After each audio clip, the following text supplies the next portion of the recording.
So hello guys, welcome to our channel और welcome back to our channel. तो ये वाली वीडियो में हम लोग तैयार करेंगे पीओसी सेकंड के इंपॉर्टेंट लॉन्ग क्वेश्चंस जो कि यूनिट 2 के हैं।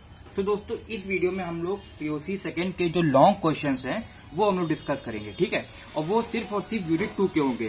तो दोस्तों, हम लोगों ने किया क्या है कि हम लोगों ने पुराने पीओसी सेकंड के क्वेश्चन पेपर्स को एनालाइज किया है और उनमें से देखा कि सबसे मोस्ट फ्रीक्वेंटली क्वेश्चन क्या उनसे पूछे गए हैं एकेटीयू एग्जाम में, है ना। तो हम लोगों ने वो सारे क्वेश्चन मतलब कि देखे हैं और फिर उनको यूनिट वाइज डिवाइड किया है।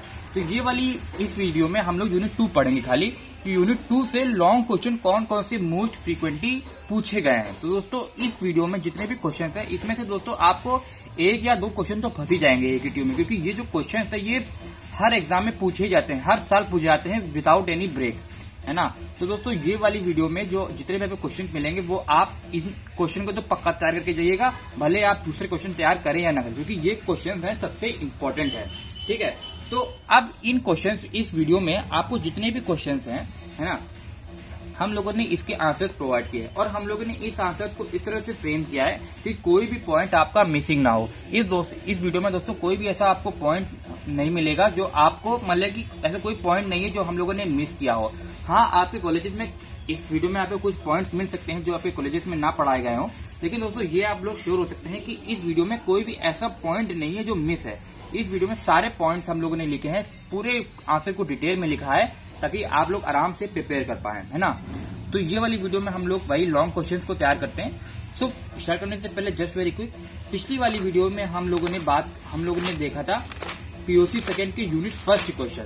तो हम लोगों ने देखिए दोस्तों, पीओसी सेकंड के यूनिट फर्स्ट के क्वेश्चन देखे थे। बहुत ऐसे भी क्वेश्चन आए थे जैसे कि give analytical synthetic and other evidences, है ना। फिर दोस्तों क्वेश्चन आया था दोस्तों discuss the reaction of benzene, सारी रिएक्शंस डिस्कस करनी थी, है ना। तो सब इनकी पूरी मैकेनिज्म, इनका पूरा सारी reactions with all it's mechanism, फिर बहुत सारे क्वेश्चंस थे हम लोगों ने डिस्कस किए थे, है ना। तो ये वाली जो वीडियो है यूनिट 2 की है और जो उसकी नेक्स्ट वाली वीडियो होने वाली है वो यूनिट 3 की होगी, ठीक है। सो आई होप आप लोग इसको ध्यान से देखेंगे और इसको सारे क्वेश्चन आप प्रिपेयर कर लीजिएगा, ओके। तो पढ़ते हैं। सबसे पहला क्वेश्चन क्या है, write down the important reaction of benzoic acid. So benzoic acid की रिएक्शंस लिखनी है इंपॉर्टेंट वाली। तो बेंजोइक एसिड तो हम लोग सबसे पहले समझ लेते हैं कि इसका स्ट्रक्चर कैसा होता है। तो बेंजोइक एसिड दोस्तों कुछ ऐसा दिखता है जिसमें एक बेंजीन रिंग होती है और उस पर अटैच होता है एक कार्बोक्सिलिक ग्रुप, है ना। तो ये है बेंजोइक एसिड का सिंपल स्ट्रक्चर, है ना। तो कभी कभी हम लोग शॉर्ट फॉर्म में एग्जाम में, कभी कभी आप बुक्स में भी देखेंगे, हम लोगों ने बुक्स को भी रिफर किया है। तो बुक्स में हम लोगों को कभी कभी ये स्ट्रक्चर पूरा नहीं मिलता है, कभी कभी हमें इसका शॉर्ट फॉर्म मिल जाता है C6H5COOH, है ना। तो ये भी दोस्तों अगर आप इसको लिखेंगे तो आपको कोई गलत नहीं कर सकता, क्योंकि हाँ ये भी बेंजोइक एसिड ही है, खाली शॉर्ट फॉर्म में लिखा है। और कभी कभी तो दोस्तों और भी कभी कभी शॉर्ट फॉर्म करने के लिए बेंजोइक एसिड को AR भी, मतलब कि ये AR का मतलब है बेंजीन, यहाँ पे जो AR का मतलब है ये बेंजीन होता है, ठीक है। तो कभी कभी हम लोगों ने जब बुक्स रिफर करी, इंटरनेट रिफर किया, तो वहां पे कभी कभी AR भी हम लोगों को मिला। तो हम लोगों ने भी कभी इस AR का प्रयोग कर लिया है ताकि आंसर को छोटा करने के लिए। वैसे अगर आप ये भी लिखेंगे तो ये भी आप गलत नहीं है, बस आप सबसे पहले आंसर में अपने मेंशन कर दीजिए। अगर आपने मेंशन कर दिया है कि ये इसको ये भी कहते हैं, इसको ये भी कहते हैं और इसको ये भी कहते हैं, तो आपके मार्क्स नहीं कटेंगे, है ना। तो अगर आप पहले मेंशन कर दीजिए और फिर आप इन तीनों में से जो भी आपको स्ट्रक्चर बनाना हो आप वो बना सकते हैं, गिवन कि आपके पास टाइम कितना है, ठीक है। तो हम लोग शुरू करते हैं बेंजोइक एसिड से। तो बेंजोइक एसिड के ये 3 फॉर्म है, तीनों भी सही है। अब सबसे पहले पूछा गया है इंपॉर्टेंट रिएक्शंस, तो हम लोग रिएक्शंस पढ़ते हैं। तो सबसे पहला रिएक्शन है सॉल्ट फॉर्मेशन। तो सॉल्ट की फॉर्मेशन कैसे होती है बेंजोइक एसिड से।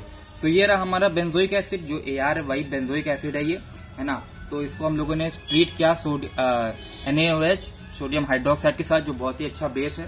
इससे हुआ क्या कि जो हमारा ये OH है, ये OH और इसका ये H, ये दोनों ने एक साथ कंबाइन कर लिया, मतलब कि ये OH और ये H ये दोनों अलग हो गए और इन दोनों ने बना लिया H2O।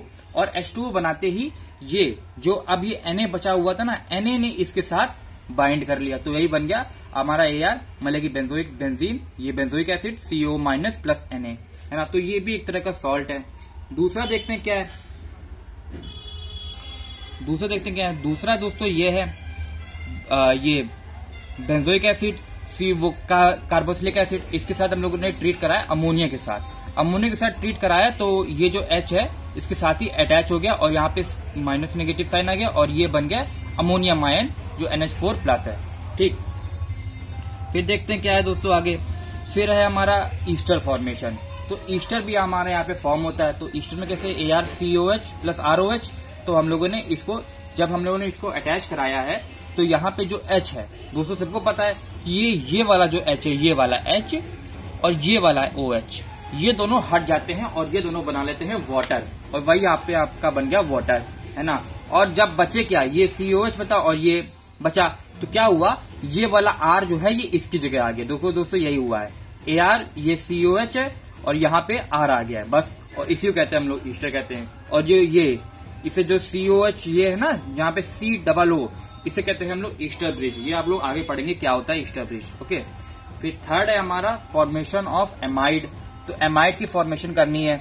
तो एमाइड की फॉर्मेशन करने के लिए हम लोग क्या कहते हैं, सबसे पहले अपना बेंजोइक एसिड लेते हैं, उस पर डालते हैं हम लोग अमोनिया, है ना। अमोनिया डालते ही यहाँ पे वही अपना काम होता है जो हमारा यहाँ हुआ था, यहाँ पे आ जाता है नेगेटिव साइन और यहाँ बन जाता है अमोनियम आयन, है ना। तो ये तो इंटरमीडिएट है। इसके बाद जो होता है वो ये होता है कि यहाँ पे C6H5 ऐड हो जाता है और यहाँ पे COH, मतलब कि यहाँ का जो एक O है वो निकल जाता है। ये जो हम आपके पास 2 O दिख रहे थे ना, एक O आपका निकल जाता है और यहाँ पे बस बचता है एक O और यहाँ पे NH2 अटैच हो जाता है। और दोस्तों इसी कंपाउंड को हम लोग कहते हैं एमाइड। तो यहाँ पे आपकी एमाइड की भी फॉर्मेशन हो गई। ओके, तो यहाँ पे ये आपके रह गए तीन रिएक्शंस। अब आगे पढ़ते हैं क्या है आगे दोस्तों, थोड़ा सा इंटरेस्टिंग है क्योंकि आगे फॉर्मेशन है एसिड हैलाइड का। तो यहाँ पे एसिड हैलाइड की फॉर्मेशन हो रही है। तो क्या है देखते हैं क्या है। C6H5 मतलब कि यही बेंजोइक एसिड ने रिएक्ट किया PCl5 के साथ।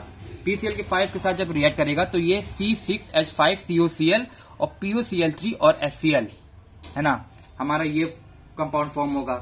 अगर यही कंपाउंड मतलब बेंजोइक एसिड रिएक्ट करे PCl3 के साथ, देखिए दोस्तों यहाँ पे PCl5 है और यहाँ PCl3 है, 2 क्लोरीन की कमी के वजह से जो रिएक्शन है वो चेंज हो जाती है। ठीक है, तो जो मेन प्रोडक्ट है वो तो सेम बनता है, लेकिन ये जो बाद के प्रोडक्ट है ना, जो सेकेंडरी प्रोडक्ट्स हैं वो थोड़े से अलग बनते हैं। तो मेन प्रोडक्ट तो वही बना है C6H5COCl, है ना, लेकिन जो सेकेंडरी प्रोडक्ट है वो आपका बना है H3PO3। तो ये दोस्तों आपको ध्यान रखना है कि PCl के 5 के साथ कौन सा सेकेंडरी प्रोडक्ट बनता है और PCl3 के साथ कौन सा सेकेंडरी प्रोडक्ट बनता है, क्योंकि इन दोनों रिएक्शन में मेन डिफरेंस मेन प्रोडक्ट का नहीं है, मेन डिफरेंस है आपका सेकेंडरी प्रोडक्ट का। तो ये दोस्तों आपको मेंशन करना जरूरी है। ठीक, फिर है हमारा फिफ्थ है फॉर्मेशन ऑफ एसिड एनहाइड्राइड। कि एसिड एनहाइड्राइड कैसे बनता है, तो ये दोस्तों ये हमारा बेंजोइक एसिड है ना। तो बेंजोइक एसिड के साथ हम लोगों ने ये एनहाइड्राइड लिया, इस एनहाइड्राइड को लिया तो हमारा बेंजोइक एनहाइड्राइड बना। और बेंजोइक एनहाइड्राइड का स्ट्रक्चर कुछ इस तरह से होता है। तो आप लोग याद कर लीजिए कि यहाँ पे 2 बेंजीन है, क्योंकि हम लोगों ने इसके 2 मोल लिए हैं, हम लोगों ने एक्चुअली इसके 2 मोल, क्योंकि आपको 2 बेंजोइक एसिड दिख रहे हैं ना, एक ये बेंजीन है और एक ये है। तो अगर आप ये 2 मेंशन करें तब भी ठीक है, नहीं करें तब भी कोई बात नहीं, क्योंकि हम लोग यहाँ पे रिएक्शन को बैलेंस करने के लिए नहीं बैठे, हम लोग बैठे हैं समझने के लिए कि प्रोडक्ट क्या फॉर्म हो रहा है ना। तो यहाँ पे आपने 2 मोल लिए थे इसके और इसका 1 मोल लिया था, और आपने इन दोनों को रिएक्ट करवा दिया और बेंजोइक एनहाइड्राइड का फॉर्मेशन हो गया।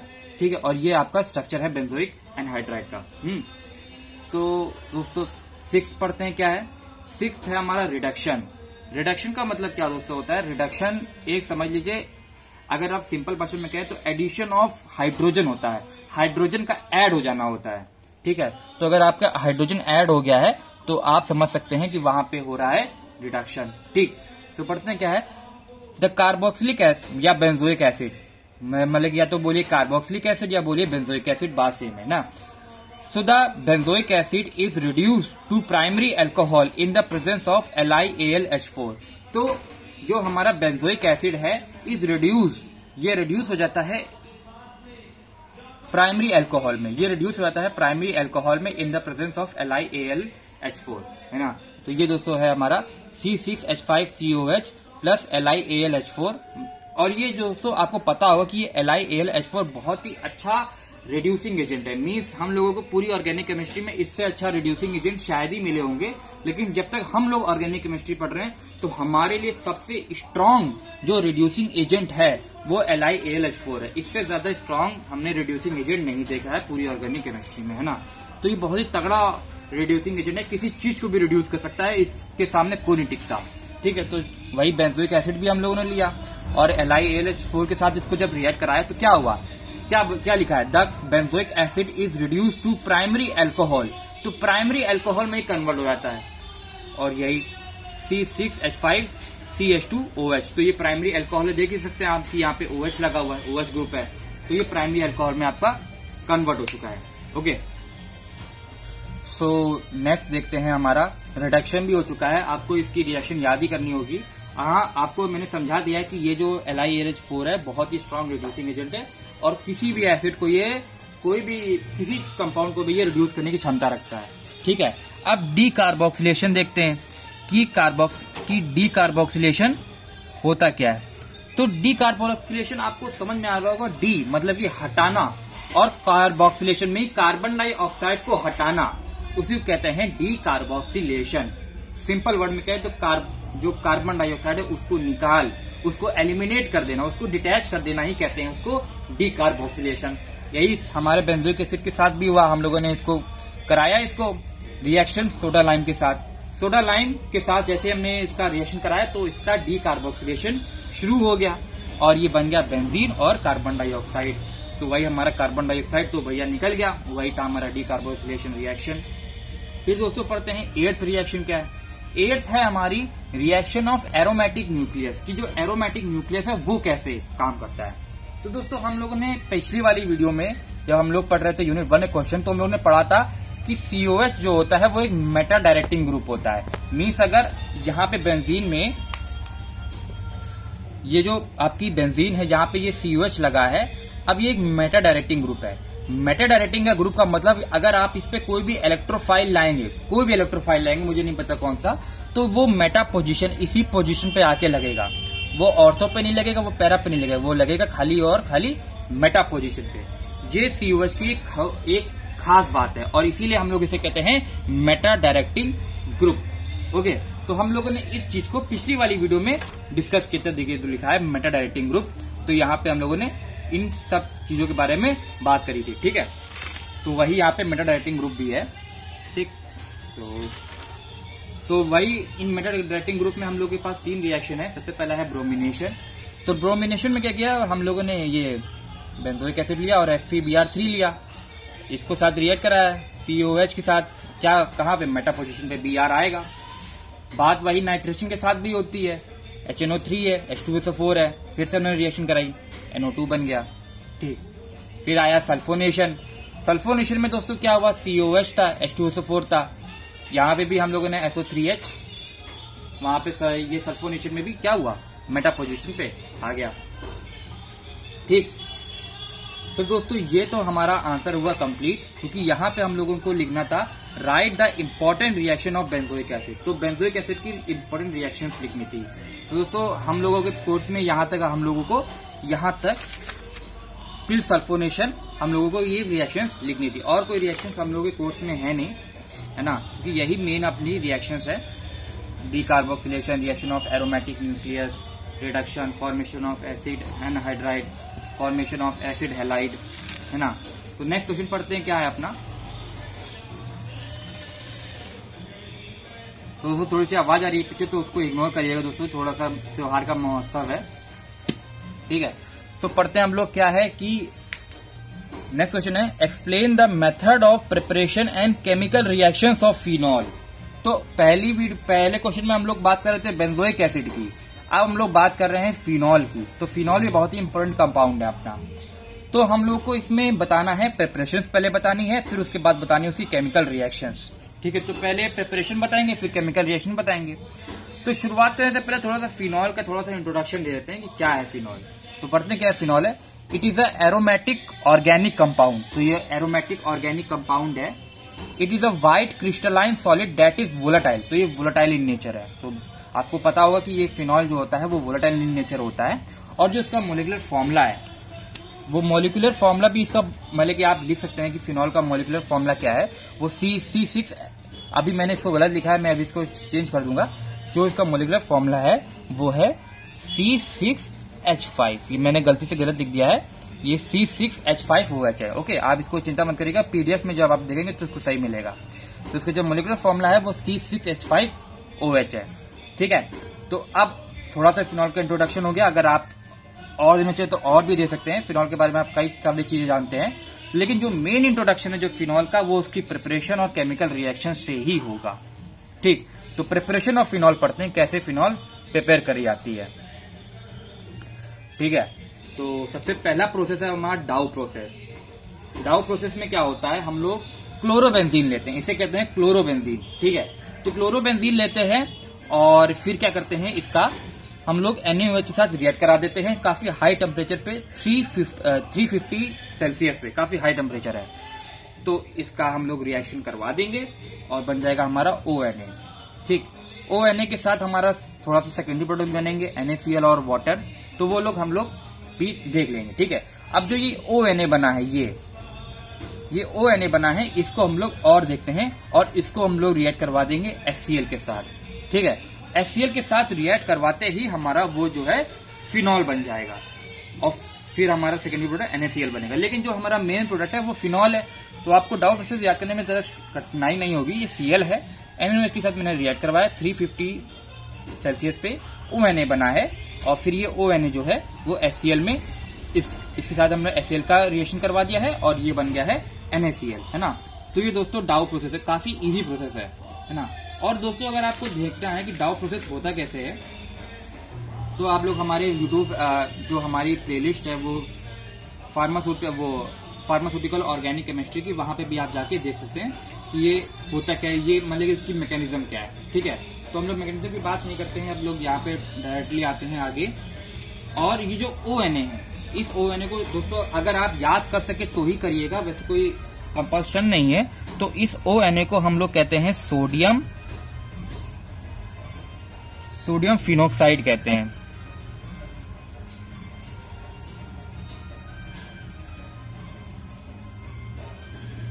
तो आप इस ONA को अगर आप ये लिख सके तो लिख दीजिए, इसको कहते हैं आप लोग सोडियम फिनोक्साइड। ठीक है, तो आप डाउ प्रोसेस को भी काफी इजी से समझ सकते होंगे कि ये क्लोरोबेंजीन होता है, इस पे सोडियम हाइड्रोक्साइड लेते हैं, बनता है हमारा सोडियम फिनोक्साइड, है ना। अब सोडियम फिनोक्साइड को हम लोग HCl से फिर रिएक्ट करवाते हैं और हम लोग का बन जाता है ये फिनॉल, जो हमारा फाइनल प्रोडक्ट है। तो ये हमारी एक फिनॉल की प्रिपरेशन हो गई। ठीक है, तो नेक्स्ट फिनॉल की प्रिपरेशन पढ़ते क्या है।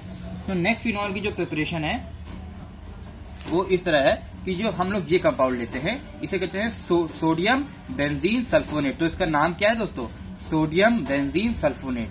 आप इसका नाम मेंशन भी कर सकते हैं। तो सोडियम बेंजोइन सल्फेट लेते हैं, इसको भी हम लोग NaOH के साथ रिएक्ट करवाते हैं 350 डिग्री सेल्सियस पे और बनता है हमारा सोडियम फिनोक्साइड, जो ONA था, जो यहाँ बना था वही यहाँ पे भी बनता है। लेकिन अब हम लोग इसकी रिएक्शन करवाते हैं वाटर के साथ।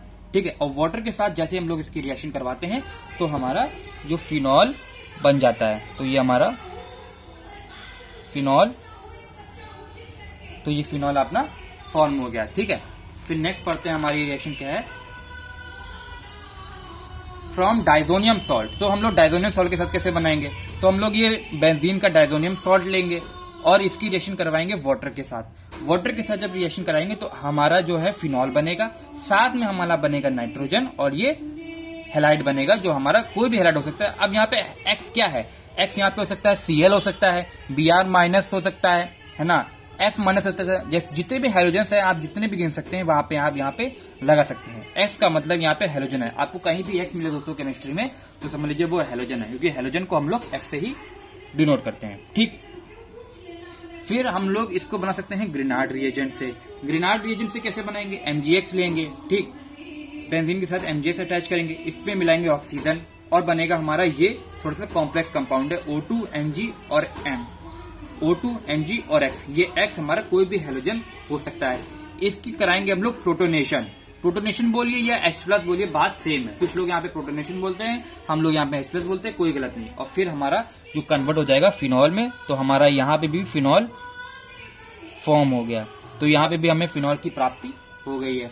और दोस्तों हमारा फिफ्थ रिएक्शन है जो काफी बार पूछी गई है 2 मार्क्स क्वेश्चन में भी, वो है क्यूमीन से कैसे हम लोग फिनॉल बनाते हैं। तो क्यूमीन से भी फिनॉल बनाना बहुत ही कठिन नहीं है। क्या करना, ये क्यूमीन है, ये जो आपको बेंजीन में 3 जो CH3 दिख रहे हैं, इसी को कहते हैं हम लोग क्यूमीन। इसको ऑक्सीजन के साथ रिएक्ट कराएंगे, हमारा ये कंपाउंड बनेगा। अब इसको हम लोग वाटर के साथ रिएक्ट कराएंगे, वाटर के साथ रिएक्ट कराएंगे तो इसको H+ मिलेगा, क्योंकि वाटर होता क्या है H+ और OH- आयन से तो होते हैं, तो H+ जो है वाटर के वो उसके साथ रिएक्ट करेंगे और हमको दे देंगे फिनॉल। तो यहाँ पे भी हमारा फिनॉल का प्राप्ति हो गई है और हमारे साथ ये एक ईथर भी मिलेगी, एक एडिशनल प्रोडक्ट मिलेगा, सेकेंडरी प्रोडक्ट, जो हम लोग काम के नहीं है लेकिन हम लोग मेंशन कर देते हैं। तो हमारा यहाँ पे जो है फिनॉल बन गया है। तो दोस्तों ये हमारी 5 प्रिपरेशन है। Dow process, from sodium benzoin sulphate, diazonium salt, Grignard reagent, cumene के साथ, है ना। तो ये हमारी हो गई प्रिपरेशन ऑफ फिनॉल। ठीक, अब देखते हैं दोस्तों केमिकल रिएक्शन ऑफ फिनॉल, कि फिनॉल की केमिकल रिएक्शंस कैसे होती हैं, है ना। तो फिनॉल में दोस्तों अगर आप देखें तो फिनॉल 2 चीजों से बनके बना। अगर फिनॉल को हम लोग देखें तो इसको आप 2 पार्ट में डिवाइड कर सकते हैं। कैसे डिवाइड कर सकते हैं, एक आप ये ले बेंजीन, और ये बेंजीन और इसमें फिनॉल लगा होता है, OH लगा होता है, तो हम लोग इसको 2 पार्ट में डिवाइड करते हैं। एक है ये H, तो कुछ रिएक्शन होती है जो इन OH के साथ ही छेड़छाड़ करती है, मीन्स OH के साथ ही रिएक्ट करती है, और कुछ रिएक्शन होती है जो इस बेंजीन के साथ रिएक्ट करती है। तो इन्हीं 2 पार्ट में हम लोगों ने डिवाइड किया। तो सबसे पहले हम लोग OH की बात करते हैं। तो reaction due to OH group, तो मतलब कि OH ग्रुप के साथ जो रिएक्शंस होती हैं, ठीक है। तो इन रिएक्शन में क्या होगा, हम लोगों को बेंजीन के साथ कुछ भी देखने को नहीं मिलेगा, जो छेड़छाड़ होगी वो हमारे OH ग्रुप के साथ ही होगी। ठीक, तो ये OH है, NaOH को ग्रुप हमने इसके साथ ऐड किया, NaOH ऐड करते ही आपका बन गया ONA। ONA की हम लोग बात कर चुके हैं कि ये क्या है, हमारा सोडियम फिनॉक्साइड कहते हैं इसे। ठीक है, आप लोग याद कर लीजिएगा, इसे सोडियम फिनॉक्साइड ही कहते हैं। ठीक, तो अगर हम लोग फिनॉल को NaOH के साथ रिएक्ट कराएं तो हमारा sodium phenoxide along with water form होता है। ये इसकी एक केमिकल रिएक्शन, एक प्रॉपर्टी है। अगर हम लोग दोस्तों इसको सिर्फ Na के साथ रिएक्ट कराएं, खाली Na के साथ, सोडियम के साथ, तो क्या दोस्तों बनेगा, फिर से हमारा सोडियम फिनॉक्साइड बनेगा, लेकिन यहाँ पे आपको वाटर नहीं, आपका H2 बनेगा। क्यों दोस्तों, क्योंकि यहाँ पे से तो Na लग रहा था, यहाँ पे OH था, यहाँ पे OH था, तो यहाँ पे ऑक्सीजन भी थी और हाइड्रोजन भी था। अब जब OH भी है और हाइड्रोजन भी, तो दोनों मिलके बना देते हैं वाटर। लेकिन यहाँ पे दोस्तों खाली Na है, OH है ही नहीं। जब OH भाई है ही नहीं तो यहाँ पे बेचारा H2 तो अकेला रहेगा, तो H2 अकेला है तो अकेला ही है भाई, है ना। वाटर के इसके लिए, मतलब कि इसको वाटर बनाने के लिए इसके पास OH है ही नहीं, तो कहाँ से बनाएगा, है ना। तो ये आपकी सॉल्ट फॉर्मेशन हो गई। अब देखते हो दोस्तों ईस्टर फॉर्मेशन। ईस्टर फॉर्मेशन भी काफी इंटरेस्टिंग है। तो दोस्तों आप फिनॉल लीजिए और इसमें मिला दीजिए आप ये कंपाउंड, है ना। तो जब ये कंपाउंड आप मिलाएंगे एक्वस NaOH के प्रेजेंस में, तो दोस्तों आपको क्या मिलेगा, ये कंपाउंड मिलेगा OCOH3। यही है आपका दोस्तों ईस्टर, इसी को कहते हैं दोस्तों ईस्टर कहते हैं। तो ये दोस्तों हो गई आपकी ईस्टर की फॉर्मेशन अलॉन्ग विथ HCl। अगर आप दोस्तों कुछ चेंज करना चाहें, है ना, अब आप लोग क्या करें कि यहाँ पे आप लोगों ने लिया था CH3, अब आप यहाँ पे पूरा C6H5 ले लें, C6H5OCl। तो दोस्तों क्या मिलेगा एक्वस NaOH के प्रेजेंस में, तो ये आपका ये मिल जाएगा C6H6, है ना। तो दोस्तों ये भी आपका बन सकता है। तो आप ईस्टर को कई तरह से फॉर्म कर सकते हैं, ये भी दोस्तों आपका ईस्टर ही है ना।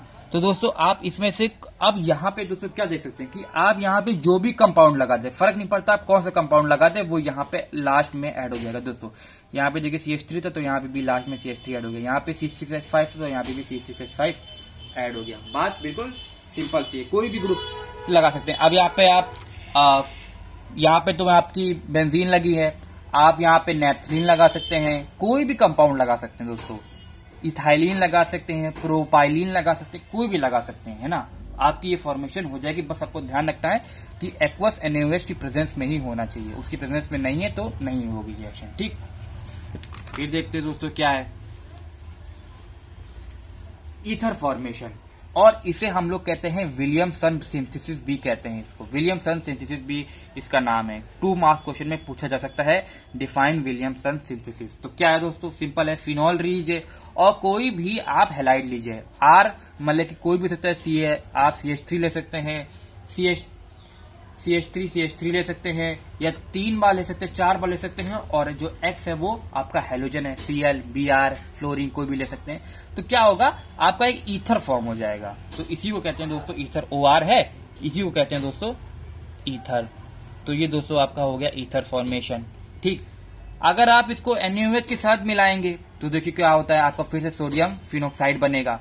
और अगर आप अब इसको मिला देंगे R2SO4 के साथ, है ना, अगर आप इसको इसके साथ मिला देंगे तो फिर से आपका जो लास्ट स्टेप में यहाँ पे आपको ईथर का फॉर्मेशन मिल जाएगा। तो दोस्तों आपके पास दो चॉइस है, या तो आप मिलाइए RX तो तुरंत आपको मिल जाएगा, अगर आपके पास RX नहीं है तो आप पहले NaOH मिलाइए, उसके बाद ये R2SO4 मिलाइए, फिर आपका जाके बनेगा ईथर। ठीक, तो ये दोस्तों हो गए आपकी विलियमसन सिंथेसिस, है ना, बहुत इंपॉर्टेंट है। ठीक, फिर देखिए दोस्तों क्या है, रिएक्शन विथ PCl5। PCl5 के साथ भी रिएक्शन है। तो क्या होता है यहाँ पे PCl5 में, तो क्या होता है, सिंपल डिस्प्लेसमेंट रिएक्शन होती है। ये जो Cl है ये यहाँ चला जाता है, क्योंकि ये जो Cl है ये OH को रिप्लेस कर देता है, पूरी तरह से इसको हटा देता है और खुद इसकी जगह आ जाता है। तो ये है PCl5, इसके साथ बेंजीन से लगाए, यहाँ पे क्लोरीन लग गया, POCl3 आ गया।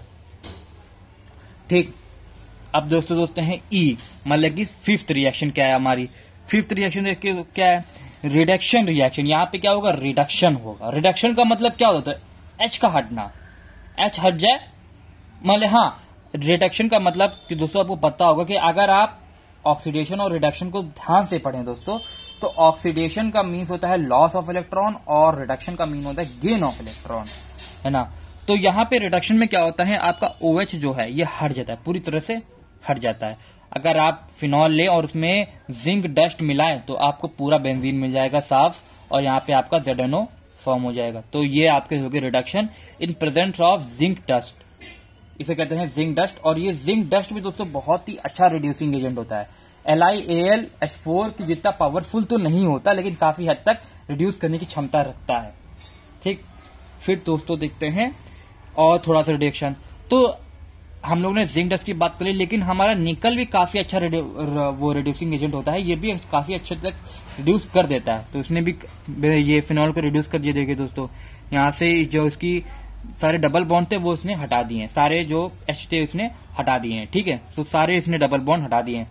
तो आप लोग याद रखिएगा कि रिडक्शन में हमारा जिंक डस्ट यूज कर सकते हैं आप, और निकल भी यूज कर सकते हैं, और दोनों की रिएक्शन जो है वो अलग अलग है। ठीक, फिर दोस्तों F देखते हैं, नाइट्रेशन। तो नाइट्रेशन भी काफी अच्छा रिएक्शन है। फिनॉल लीजिए और इसमें डाइल्यूट HNO3 डालिए। ध्यान रखिए कि कंसंट्रेटेड नहीं डालना है, क्योंकि दोस्तों जब भी हम लोग नाइट्रेशन करते हैं तो हमेशा हम लोग की आदत है कि हम लोग कंसंट्रेटेड HNO3 ही लेते हैं। लेकिन दोस्तों नाइट्रेशन एक ऐसा प्रोसेस है जो खाली ही फिनॉल में नाइट्रेशन जो है वो डाइल्यूट का यूज होता है, बाकी सब में आप कंसंट्रेटेड यूज करें। लेकिन क्योंकि अब फिनॉल की बात हो रही है तो फिनॉल में तो दोस्तों HNO3 ही का होगा, वो भी डाइल्यूट। ठीक, तो क्या बन जाएगा आपका ये। आप इसे दोस्तों कहेंगे क्या, इसे बहुत ही ये ऑर्थो पोजीशन पे है क्या, ये ऑर्थो पोजीशन पे नहीं है, बस सिंपल ये ऑर्थो पोजीशन पे, ये कौन पे, पैरा पोजीशन पे। तो ये दोस्तों दोनों आपको प्रोडक्ट मिलेंगे, ये भी मिलेगा और ये भी मिलेगा। तो ये दोस्तों जो है ये ऑर्थो पोजीशन, ये पैरा पोजीशन पे है, और ये जो है आपका ऑर्थो पोजीशन पे है। दोस्तों आप मतलब कि आपको देख सकते हैं कि यहाँ पे ये जो ऑर्थो पोजीशन होती है ये मेटा होती है, पैरा होती है, मैंने पिछले वाली वीडियो में बताई थी। तो ये आपकी जो है ये ऑर्थो पोजीशन पे आएगा, और ये जो नाइट्रो है ये पैरा पोजीशन पे आएगा, और दोनों कंपाउंड फॉर्म होते हैं, दोनों होते हैं। ठीक, फिर आता है आपका name reaction, Kolbe's reaction. ये भी काफी दोस्तों इंपॉर्टेंट रिएक्शन है। कोल बेस रिएक्शन पढ़ते हैं क्या है, phenol react with NaOH। Phenol react करता है सोडियम हाइड्रोक्साइड के साथ NaOH to form sodium phenoxide. To form sodium phenoxide जो हम लोग पढ़ते आ रहे हैं, sodium phenoxide which react with carbon dioxide, जो कार्बन डाइऑक्साइड के साथ रिएक्ट करता है to form salicylic acid. Salicylic acid दोस्तों एस्पिरिन बनाने के लिए यूज किया जाता है। अभी आप लोग अपने प्रैक्टिकल में पढ़ेंगे कि एस्पिरिन जब आप लोग बनाएंगे तो आपको सैलिसिलिक एसिड का इस्तेमाल करना पड़ेगा। ठीक है, तो क्या है फिनॉल है अपना, ये NaOH है, लोगों ने मिलाया ONA पड़ा, सोडियम फिनॉक्साइड बना। ठीक, सोडियम फिनॉक्साइड के साथ अब ये तो हमारा बन गया, हमने इसके साथ रिएक्ट करवाया कार्बन डाइऑक्साइड और H+। तो कार्बन डाइऑक्साइड के साथ हम लोगों ने इसको रिएक्ट करवाया। ठीक, कार्बन डाइऑक्साइड के साथ जब हमने रिएक्ट कराया तो आपका बन गया सैलिसिलिक एसिड, जो कुछ जिसका स्ट्रक्चर कुछ ऐसा है। ये सैलिसिलिक एसिड दोस्तों एस्पिरिन बनाने में आपको मदद करेगा, मतलब कि यूज आएगा। अगर बिना सैलिसिलिक एसिड के आप एस्पिरिन नहीं बना सकते। आप लोग अपने प्रैक्टिकल में देखेंगे तो सैलिसिलिक एसिड से ही आप लोग एस्पिरिन बनाएंगे। और सैलिसिलिक एसिड दोस्तों थोड़ा बता देता हूँ कि सैलिसिलिक एसिड एंटीपायरेटिक होता है, फीवर कम करने के लिए होता है और हेडेक के लिए भी यूज होता है। तो दोस्तों पता हो कि एस्पिरिन जो होती है वो फीवर कम करने के लिए काफी बार दी जाती है और हेडेक के लिए भी। लेकिन आजकल तो पैरासीटामोल दी जाती है, एस्पिरिन का यूज कम हो गया है। लेकिन पहले जब पैरासीटामोल नहीं थी तो एस्पिरिन का यूज होता था। ठीक है तो दोस्तों ये हैं हमारे सिर्फ और सिर्फ 2 क्वेश्चन। अभी तो हम लोगों ने इस वीडियो में सिर्फ 2 ही क्वेश्चन डिस्कस कर पाए। नेक्स्ट वाली वीडियो में हम लोग इसी यूनिट 2 के और क्वेश्चन डिस्कस करेंगे। ओके, सो स्टे ट्यून और हमारे नेक्स्ट वीडियो के लिए। Okay guys, thank you.